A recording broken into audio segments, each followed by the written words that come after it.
Hello there. Um, this should be probably my first video on my YouTube channel. I'm not really sure. As of right now, the plan is just to record these things and video journal them for myself for the future. Because I am currently embarking on a journey uh, towards having a vertical sleeve gastrectomy. It's looking like that might happen sometime around November or December.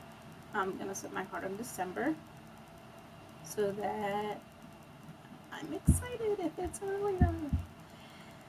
But the first video I want to start with history because these are things that I don't want to forget. So I'm recording them to remind myself how I felt so that if I'm ever tempted to slip back into old habits, I can remember these moments.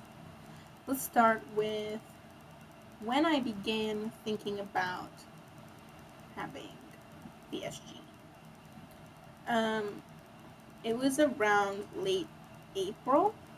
My husband and I always go on a vacation in May, almost for the entire month of May. So, of course, I was thinking about how I was going to look in photographs, how I was going to look in my clothing. I'm always meeting new people because we go back to his home country of the Netherlands. And we always meet with his friends from high school, from childhood, his family. Still haven't met everyone in his family. And when you are overweight, you can often feel ashamed of yourself. And I, at least, find my husband to be quite attractive. And when I see myself sitting next to him, I think I'm not living up to the standard. You know what I mean? I'm not saying that's the right way to feel. It's just honestly how I feel. But then, once we got there, I'm in America right now. I live in America. What happens is, in America, all of the chairs are made for fat people. They're made wider. The roller coaster rides are made to fit fatter people.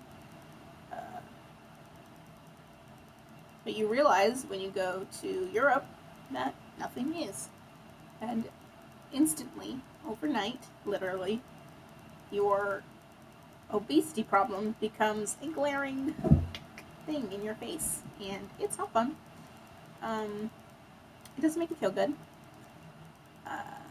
But apart from how you feel, you also realize that you're very unhealthy because in the Netherlands, you ride bikes everywhere. And I could hardly ride my bike for a few minutes without being exhausted. Just so sweaty. Just going to a cafe to have drinks soaked in sweat. Not fun. So my thoughts then began to shift from how am I going to look in pictures to how am I going to survive another 30 years like this? And that progressed through the month of our vacation until the very last day, which I like to call the red chair. The red chair event happened. And if you are familiar with Game of Thrones and the Red Wedding, it was kind of like that for me, emotionally. It was devastating. What happened was, the last day of our vacation, my husband's parents and I and my husband all went for a picnic. And it was lovely. We sat in a meadow, and we had our picnic food and our drinks, and then we got on the road and drove around some scenic, beautiful farmlands. And there is a barn on the side of the road, and inside that barn is a self-serve coffee machine, and also tables and chairs in there. Big, long, like banquet style wooden table with, for some reason, very oddly matching red chairs. I'm sure you can see where this is going. I proceeded to sit down into the chairs and didn't go very far into the chair. Couldn't actually get my ass into the chair. And that hurt. And that was embarrassing because everybody was sitting in those chairs and I couldn't sit with them. So I casually played it off. Oh, I would rather sit on this bench over here. And went and I sat on a bench away from everybody else. And then we got back in the car. And everybody had dinner that night at the house. And then the next day, morning, we went home. And as we sat in the airport waiting for our flight to board, I decided it was time to tell my husband what I was thinking about. And whilst always very supportive, my husband was understandably worried and confused because this kind of came out of nowhere because it's not new that I've been this way. Hi, kitty. Yeah. I've been overweight for all of my adult life and all of my teenage life and late part of my childhood. So, there's a cat here. Hi, cat. Would you like to say hello? Would you like to say hello? It's my cat Willie. So, it kind of came out of nowhere for him, I'm sure. And, we'll have to talk about him and his feelings about it. I know that I was scared and I was embarrassed because I have never addressed openly my weight. It's not something that is hidden because clearly you can see me. Yeah, I know. But I had never spoken about it. I kind of pretended like it wasn't a thing. And now all of a sudden I was dumping all of my feelings out onto the table.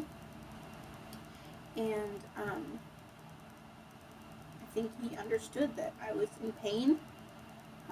You don't live your whole life overweight for very long without having some kind of effect on your physical. Are you okay, cat? Okay. On your physical well-being. I was having heart flutters, weird things were happening. I decided that it was time for a change, and I wanted to tell him about it. I don't want to hide my feelings from my husband anymore. So, when we got back from the Netherlands, I called my my primary care physician, met with her on July 7th. I had purchased a scale as soon as I got back home from the Netherlands, which was early June, and I weighed myself. And on that day, I was 299 pounds. The last time I had weighed myself as an adult, I was 241 pounds. So I was not expecting to see almost 300 on the scale. But I did. And not one to let things hold fear over me, I decided that I was going to tell my husband what I weigh, that it wasn't going to be some secretive thing, because that kind of thing doesn't have power over me. So I thought, I've got to do something for sure before I see a 3 on that scale, because that would be heartbreaking. So what happened was, my care physician, my primary care physician was on vacation, so she came back in early July. So I saw her on July 7th, and in the office, she weighed me, and she weighed me at 292 pounds. So during the last month, between me weighing myself and my primary care physician weighing me, I had decided to cut out sugary sweets, cookies, cakes, pastries from Starbucks, chips, breads, things like that. Still ate pasta though. I still ate potatoes. I just cut out soda, things like that. But I definitely didn't go like crazy and cut out literally everything. I just tried to make better decisions, and that resulted in 7 pound loss, and that was nice to see.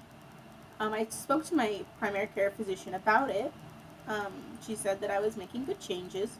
I discussed with her the possibility of having weight loss surgery, and she said that I would be a good candidate and would give me a referral if needed. So I went home and I made an appointment with a surgeon's office near me. And of course, they also took a month to schedule an appointment. So it was on July 29th, says my notes right here. July 29th, I met with my surgeon's office. My husband attended with me because he's wonderful. He's the sweetest guy ever. He came with me, and I had my first consultation.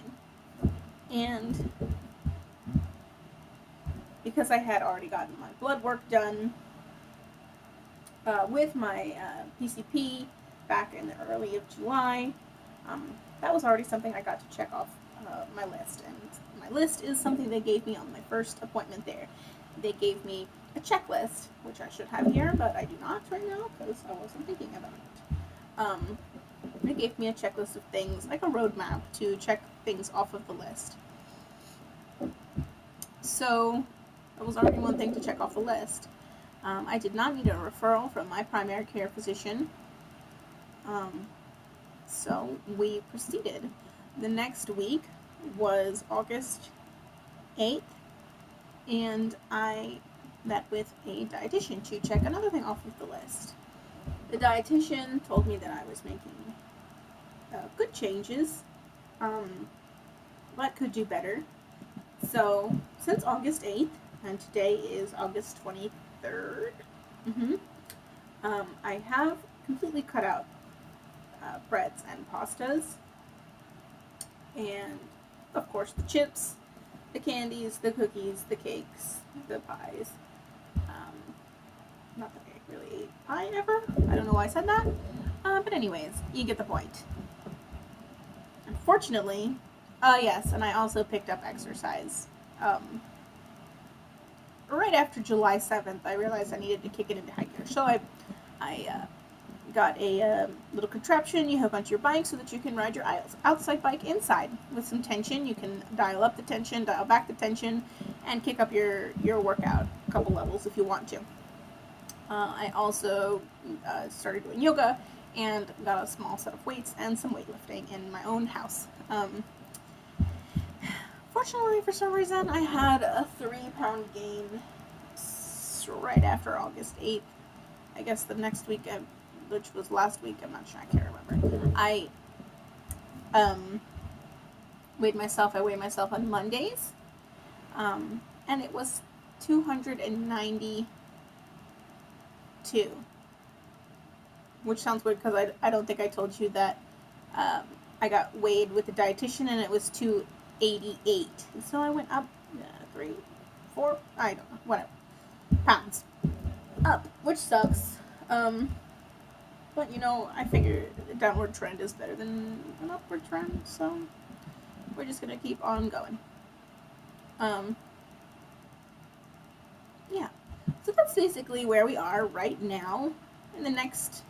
In 2 weeks about, I will have another appointment with my surgeon's office to meet with an exercise coach who will help me figure out exactly what I need to be doing right now to make the most of this time.